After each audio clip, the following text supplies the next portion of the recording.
Shalom, shalom, nos bien-aimés dans le Seigneur.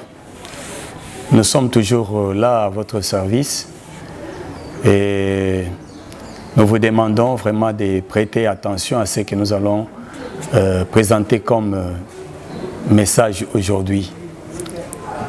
Inclinons la tête dans la prière, nous allons prier. Seigneur notre Dieu, nous te sommes grandement reconnaissants pour tes bienfaits. La Bible dit « Publier les hauts faits de l'Éternel ». Nous sommes là pour publier tes hauts faits. Nous dévoilons les secrets du monde des ténèbres et nous t'élèvons, toi Jésus-Christ de Nazareth, le ressuscité, l'agneau immolé, la manne cachée, les pains de vie, la source de bonté. Accepte de nous assister du début jusqu'à la fin de l'émission pour ta gloire. Donne à nos auditeurs les oreilles spirituelles, l'entendement spirituel, pour qu'ils puissent comprendre comme les disciples, les bons disciples. Débute avec nous et achève avec nous pour ta gloire. Au nom de Jésus-Christ, Amen. Encore une fois de plus, nous vous saluons, les amis du désert, les amis de la chaîne La Voix qui crie dans les déserts TV, votre chaîne. Nous vous remercions sincèrement pour vos remarques. Il y a des gens qui commentent, il y a des gens qui nous prodiguent des conseils. Nous en avons besoin et nous sommes grandement reconnaissants pour ça. Que Dieu vous bénisse. Surtout, nous vous demandons de vous abonner nombreux parce que vous ne serez pas dessus. Les choses que nous sommes en train de vous parler, c'est les choses que nous avons vécues. Et il y a les gens qui sont en train de vivre ça. Et nous vous disons que si vous vous penchez du côté de Dieu, du côté de Jésus-Christ, vous serez à mesure de vous en sortir comme nous. Nous étions dans ces camps-là. Aujourd'hui, nous sommes dans les camps de Christ. Nous sommes à l'aise. Nous travaillons sans être inquiétés, ni par les démons, ni par Satan lui-même. Et nous sommes très à l'aise. Nous vous promettons que lorsque vous vous confierez totalement à Jésus-Christ, vous ne serez jamais déçus. La fois passée, je vous présentais quelques pentacles et j'expliquais comment j'utilisais ces pentacles. Qu'est-ce qu'un pentacle d'abord? Un pentacle, c'est un signe mystique, un signe codé.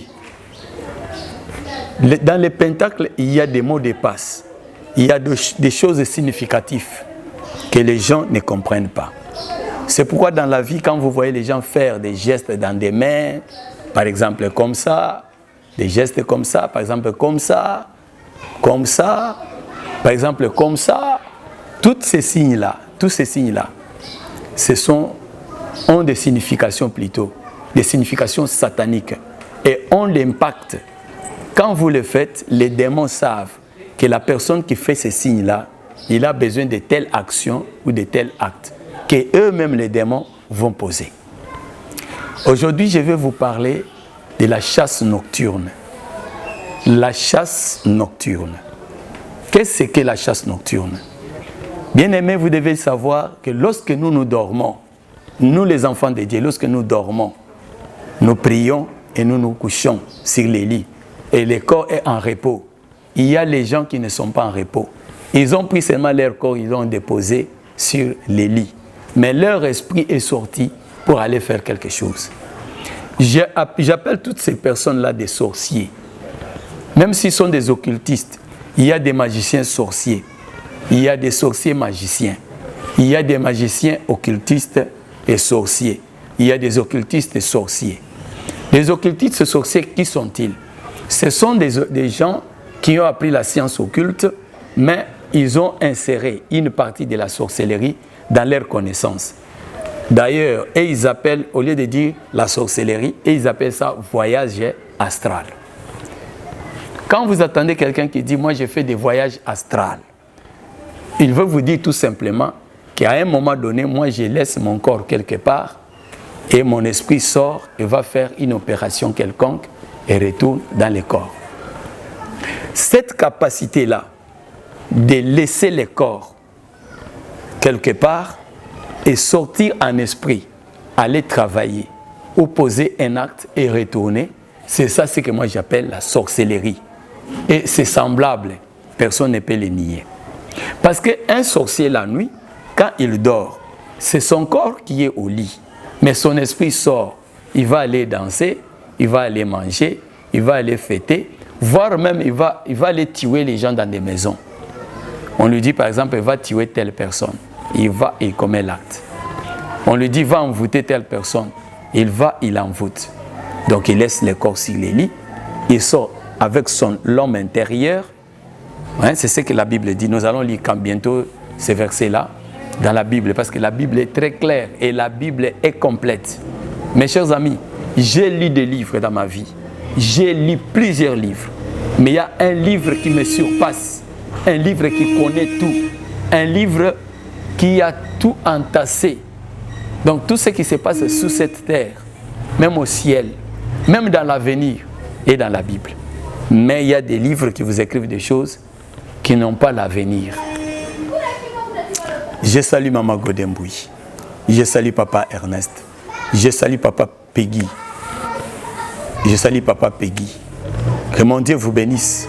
Maman Anto et mon fils Israël, je vous aime bien. Nous sommes dans un monde où nous sommes obligés de combattre. Et Paul a dit à son fils Timothée, combat les bons combats de la foi, saisis la vie éternelle. Je parle aujourd'hui de la chasse nocturne. Il y a quelqu'un qui se pose des questions, mais apôtre, qu'est-ce qu'il va nous dire encore? La chasse nocturne, c'est quoi? J'ai dit que c'est le fait de laisser son corps et aller chercher à envoûter les gens, soit et à les tuer même. J'ai lu deux versets qui se complètent. Le premier verset est dans Jérémie. Jérémie chapitre 5, verset 26. Écoutez ce que notre frère Jérémie, le prophète, nous dit. Il est mon frère croyant. Jérémie chapitre 5, verset 26. Car il se trouve parmi mon peuple des méchants. Ils épient comme l'oiseleur qui dresse des pièges. Ils tentent de défiler et prennent des hommes.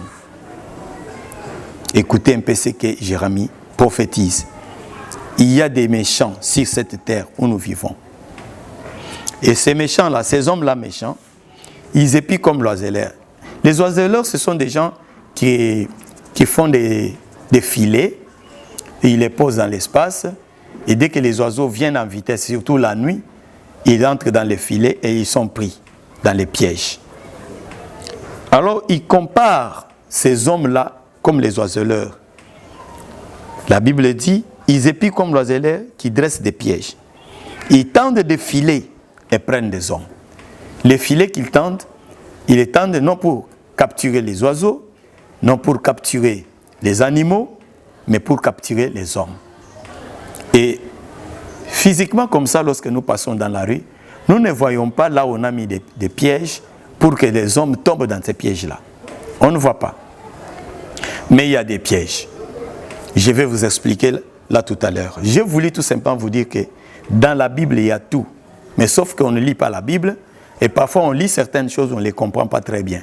Raison pour laquelle le Seigneur a fait que Jean-Marc Mutombo, votre humble serviteur, les moindres d'ailleurs, puisse aller dans ce monde-là, comprendre ce qui se passe dans ce monde, afin de venir vous parler de la part de Dieu, vous prévenir, vous mettre en garde pour que vous soyez prudents. La Bible dit que lorsque l'homme, lorsqu'il n'est pas prudent,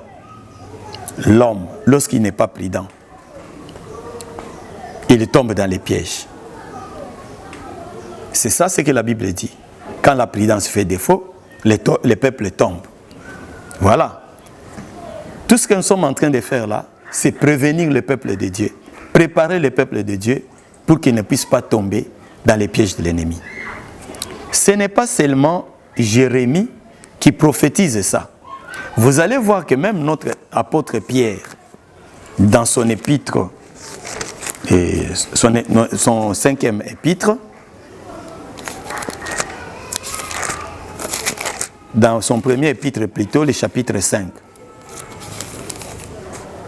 qu'est-ce qu'il dit? Épître de Pierre, premier épître de Pierre, chapitre 5.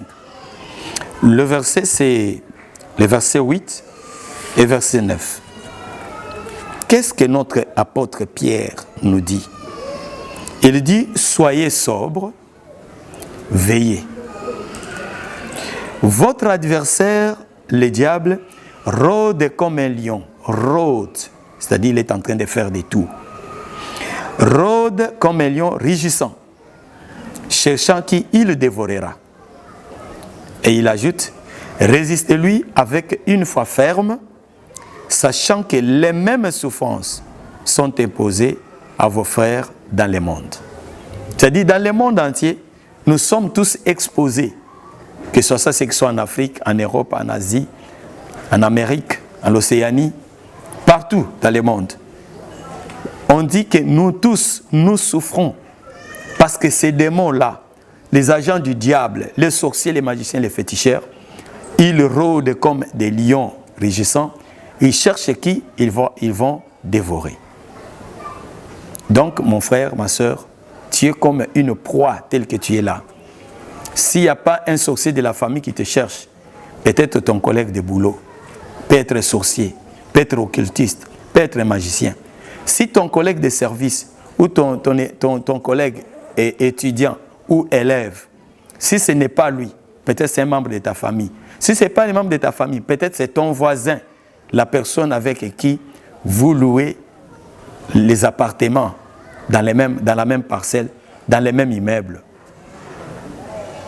Donc, nous, à tout moment, même dans des bus, dans des voitures, dans des avions, nous nous croisons toujours avec les agents du diable qui peuvent nous faire la guerre, qui rôdent comme des lions, cherchant qu'ils peuvent dévorer.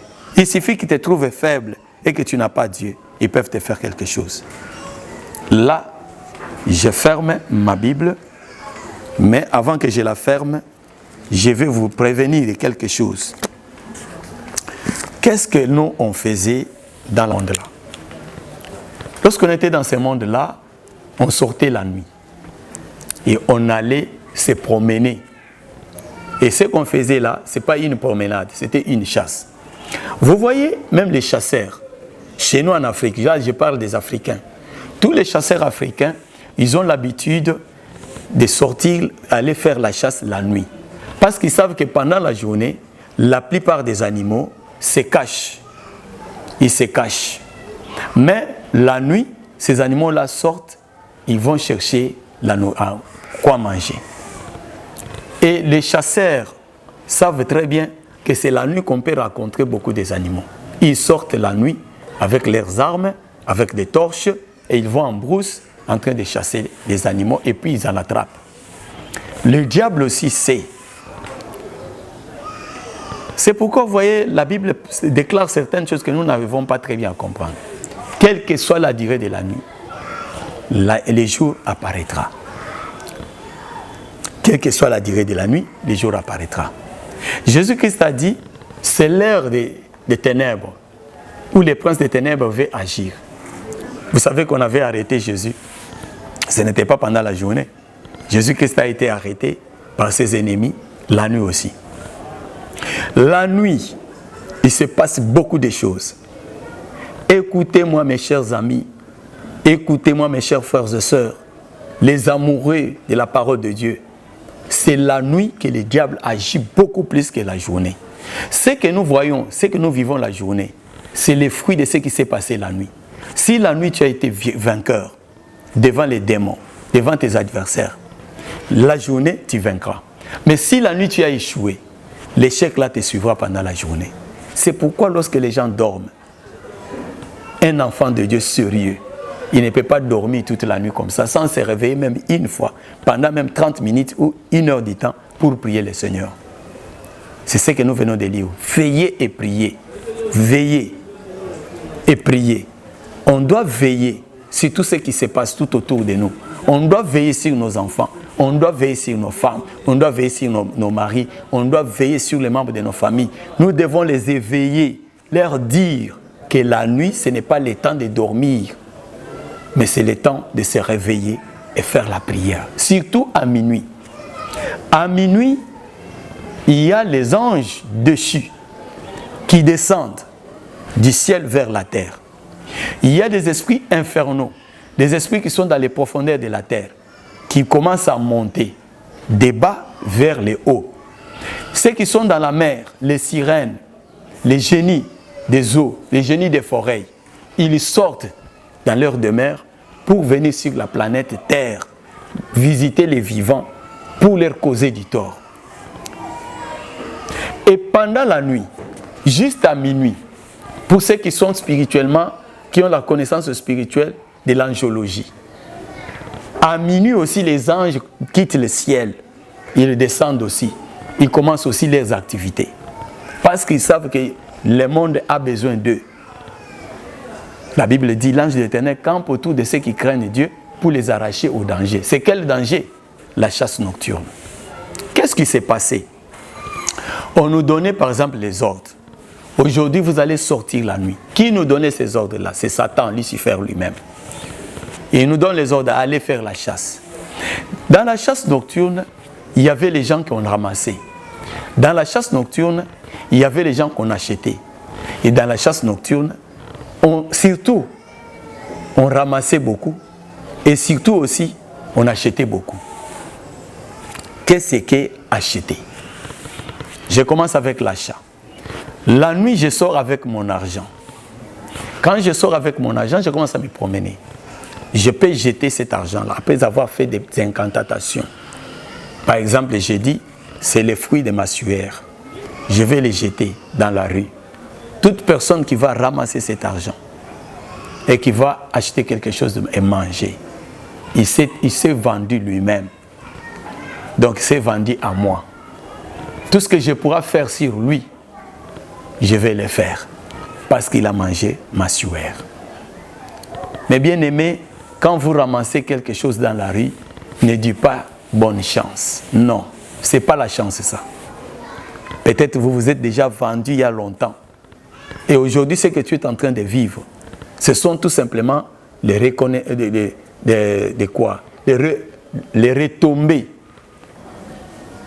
de ce que toi tu avais fait. Je veux vous retourner dans la Bible. Il y a les gens qui ne comprennent pas que la vie et la mort sont au pouvoir de la langue. Vous savez que dans la Bible, Jacob et Ésaü, un jour, Ésaü a eu sérieusement faim. Quand il a eu faim, il a vu son frère qui avait préparé un peu la pâte, il avait préparé la nourriture. Il lui dit, donne-moi ta nourriture, j'ai tellement faim. Et il lui a dit, non, je ne peux pas te donner ma nourriture. Si tu veux que je te donne ma nourriture, toi tu me donnes ton droit d'aînesse. Et qu'est-ce que Ésaü a dit? Où est-ce que j'irai avec les droits d'aînesse? Les droits d'aînesse n'est pas important. Donne-moi la nourriture, je mange et tu prends mon droit d'aînesse. Il s'est vendu. Ésaü s'est vendu. Depuis ce jour-là, c'était maintenant Jacob qui était devenu son supérieur. Voilà pourquoi, même lorsqu'il est allé mentir à son père, que c'est moi Ésaü, son père a cru. Normalement, il a touché le corps, il a senti, mais la voix, il reconnaissait que la voix n'était pas la voix de Jacob. Quand bien même, c'était déjà une révélation, c'était sa prédestinée, qu'il sera béni. Parce que Dieu avait déjà dit ça. Mais les actes qui se passent physiquement, ce n'était pas spirituel, c'était physiquement que lui-même a vendu son droit d'aînesse à cause de la famine. Il y a beaucoup de gens qui se sont vendus eux-mêmes. Ils ont vendu leurs richesses, ils ont vendu leurs chances, ils ont vendu leurs étoiles, ils ont vendu leur santé, ils ont vendu leurs enfants. Vous voyez, je retourne dans mon témoignage. Et quand le diable nous dit, allez-y, on part, je jette l'argent dans la rue, je prononce des paroles. C'est à partir de ces paroles-là que je peux capturer les gens. C'est à partir de ces paroles-là. Parce que lorsque je parle au monde de l'esprit. Et les esprits qui écoutent mes déclarations, les esprits des mondes des ténèbres, les anges déchus, les esprits méchants, ce sont eux qui vont écouter mes paroles Et ce sont eux qui vont exécuter mes paroles. Je vous avais montré l'exemple. Jésus-Christ a dit, voici les miracles qui accompagnent ceux qui auront cru à mon nom. Ils imposeront les mains sur les malades et les malades seront guéris. Quand nous imposons la main, nous accomplissons la parole que Jésus-Christ a dit. Mais maintenant, l'acte, l'extériorisation de fait, la guérison, c'est Jésus-Christ lui-même qui agit, au travers de sa puissance, au travers les anges. C'est comme ça aussi dans le monde là, des ténèbres. Satan a déjà son organisation à lui. Et dans cette organisation-là, il sait que quand un agent dit, son agent dit par exemple, je jette cet argent, celui qui va ramasser, je vais le soutirer par exemple 5 ans dans sa vie. Les esprits sont là, ils veillent sur cet argent.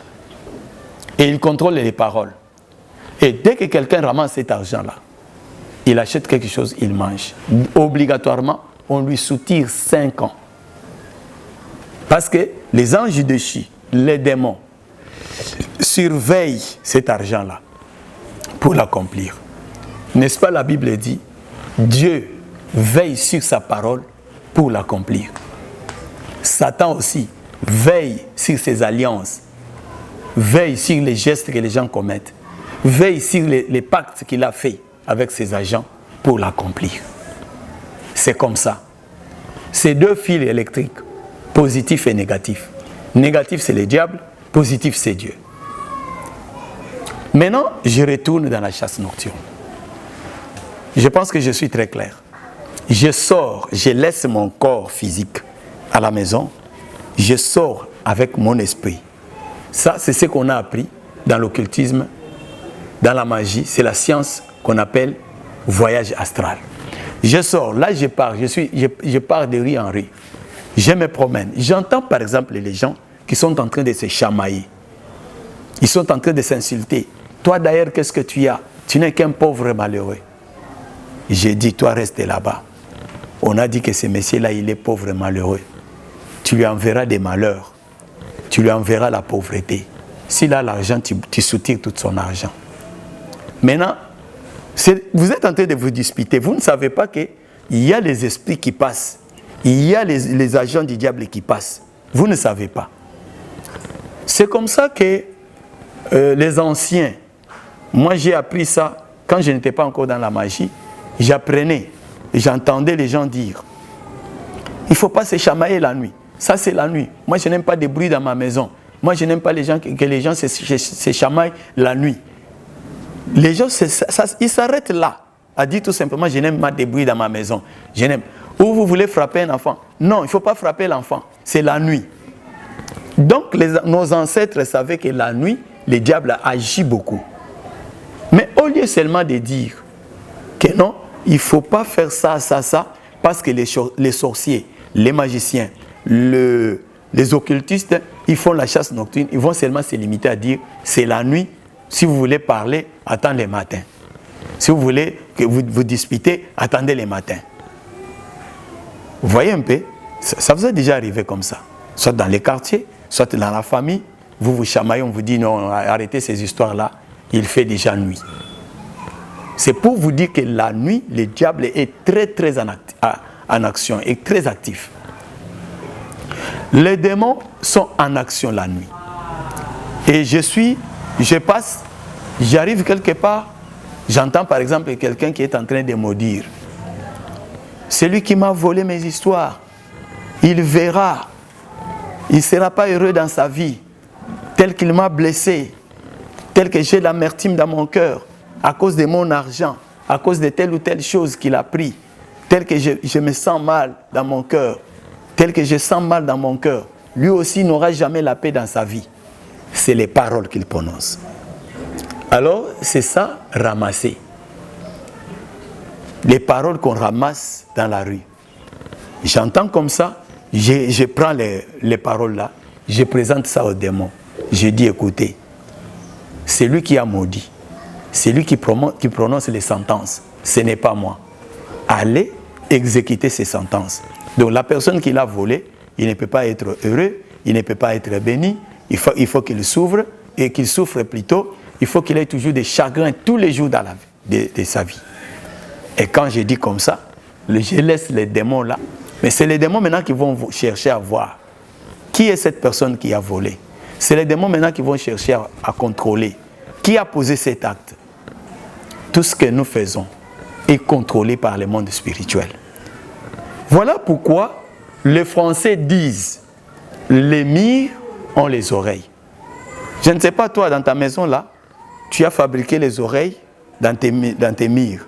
Le mur de ta maison, tu as mis les oreilles. Non.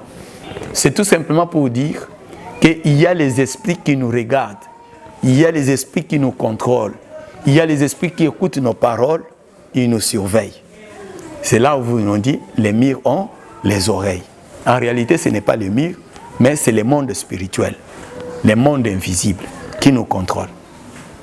Maintenant, vous allez voir quelqu'un dans sa vie, il avait volé peut-être quand il était enfant. Il a grandi, il n'a pas confessé, il est resté comme ça. Maintenant, le propriétaire de la chose, la propriétaire de la chose, qui est en train de parler, de maudire, de prononcer des paroles. Il a prononcé, il s'est limité là. Peut-être qu'il a déjà oublié, mais il y a les esprits qui suivent les actes. Il y a les esprits qui contrôlent et les esprits qui poursuivent le malfaiteur. La Bible dit, ton péché te châtiera. C'est ça ce que la Bible dit. Ton péché te châtiera. C'est-à-dire que quand tu commets le péché, ce n'est pas le péché qui va te châtier, mais il y a un monde qui va te contrôler. Il y a des esprits qui vont te contrôler et ce sont eux qui vont te punir. Ton péché te châtiera. Bien-aimé, je faisais la chasse nocturne. Un jour, j'ai trouvé dans une maison, donc j'étais dans la rue, j'ai entendu une femme et son mari, ils étaient en train de se chamailler. Ils étaient en train de se chamailler. L'homme, le ton était très élevé. Toi, tu n'es pas une bonne femme, toi. Je ne sais pas comment je suis tombé dans l'erreur comme ça. Toi, tu ne mérites pas d'être ma femme. J'ai commis l'erreur dans ma vie. Je ne sais même pas ce qui m'avait poussé. J'ai aimé de belles femmes, plus que toi. Mais aujourd'hui, je tombe dans ton piège. Je ne savais pas. Tu as deux faces, toi. Quand on était dans la fiançailles, tu étais autrement. Aujourd'hui, tu m'as montré la face cachée. Maintenant, quand l'homme dit toutes ces choses, moi j'entends. J'entends qu'est-ce que la femme aussi va répliquer. Et la femme va dire, mais toi aussi, tu ne mérites pas d'être mon époux. D'ailleurs, je ne te voulais pas. Quand tu me demandais, je t'ai refusé. Tu me suppliais. Tu as oublié tout ça. Un mauvais mari. Vous vous dites des choses. Et lorsque vous prononcez ces choses, je prends seulement un démon, je vous laisse là. J'ai dit, l'autre a dit que cette femme ne la méritait pas. La femme a dit qu'elle aussi ne le voulait pas. C'est l'homme qui lui avait forcé l'amour. Donc ces gens ici, tous les jours doivent se chamailler jusqu'à ce qu'ils vont se séparer. Je laisse un démon là. Et c'est ce démon là qui va rester dans votre... Et vous n'allez pas comprendre. Chaque jour vous vous chamaillez, chaque jour vous vous chamaillez. C'est les démons là qui vous stimulent. Vous êtes oppressé, poussé. Hein, quand on parle de l'oppression, ça dit impousser. Donc les démons vous poussent à vous énerver, les démons vous poussent à vous chamailler. Donc c'est ça, l'oppression. Et jusqu'à ce que vous allez vous séparer.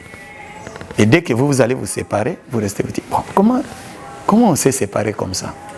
Juste pour des petites choses comme ça? Juste des choses, des petites incompréhensions, on se sépare. En principe, on ne peut pas se séparer. Il y a des conseillers qui peuvent venir. Qu'est-ce qui s'est passé entre vous? La femme part. Voilà, c'était tout simplement à cause de l'argent, tout ça. On dit à l'homme que d'habitude, ce sont des histoires que je ne fais même pas attention, mais ces jours-là, j'avais un peu pris de l'alcool, je lui ai dit des choses, et puis ça a bardé. Alors, vous voyez que ces gens-là, ils se séparent. Bien-aimés, aujourd'hui, je parle de la chasse nocturne. La chasse nocturne, il y a quelqu'un qui peut seulement prononcer des paroles. Il dit, toi, tu m'as fait ça, que tu meurs. Chez les Bangala, en lingala, que tu meurs toi. Et quand tu dis à quelqu'un que tu meurs, si j'étais là, c'est à ce moment-là quand j'étais magicien. Je prends seulement un esprit, j'ai dit, contrôle ces messieurs-là. On lui a promis la mort. On lui a promis la mort. Tu vas faire ce qu'il puisse connaître l'accident. Ou soit il se bat avec quelqu'un, il se chamaille avec quelqu'un, on lui donne seulement un coup. Toi tu achèves, il tombe et puis il meurt. Comme ça, les paroles que l'autre a prononcées vont s'accomplir. Il y avait beaucoup de choses que l'on faisait dans la chasse nocturne pour tuer les gens, à partir des paroles, soit à partir de l'argent qu'on jetait. Là, je chite. Que Dieu vous bénisse. Nous pouvons faire une prière parce qu'il y a les gens qui sont en train de vivre ces choses-là. La nuit, ils se chamaillent chaque jour. La journée, ils sont bien, mais la nuit, ils se chamaillent. Parfois pour des choses qu'ils ne peuvent même pas se chamailler. Ils s'échangent des paroles, ils se battent. Donc, à cause de cela. Mais c'est tout simplement parce qu'ils ne contrôlent pas les heures. Ils ne savent pas que la nuit, le diable est en train de sillonner. Il cherche qui il dévorera. Inclinons la tête, nous allons prier. Jésus-Christ de Nazareth, tu as dit, vous feront la guerre, mais ils ne vous vaincront pas. Parce que je suis avec vous pour vous délivrer. Ma soeur qui a incliné sa tête, mon frère qui a incliné sa tête, il est combattu. Sa vie est contrôlée par le monde des ténèbres. Je te supplie que ta protection soit sur tes enfants. Que ta protection soit sur eux. Père, ils sont comme des enfants, contrôlés et surveillés par leurs parents. C'est toi notre Père Céleste, que tu prennes leur vie en charge. Que tu les protèges contre les attaques visibles et invisibles, contre les ennemis connus et non connus, les ennemis visibles et invisibles. Qu'ils soient protégés par toi, éternel Dieu des armées. Je prie ainsi dans le nom de Jésus-Christ. Amen. Bye bye.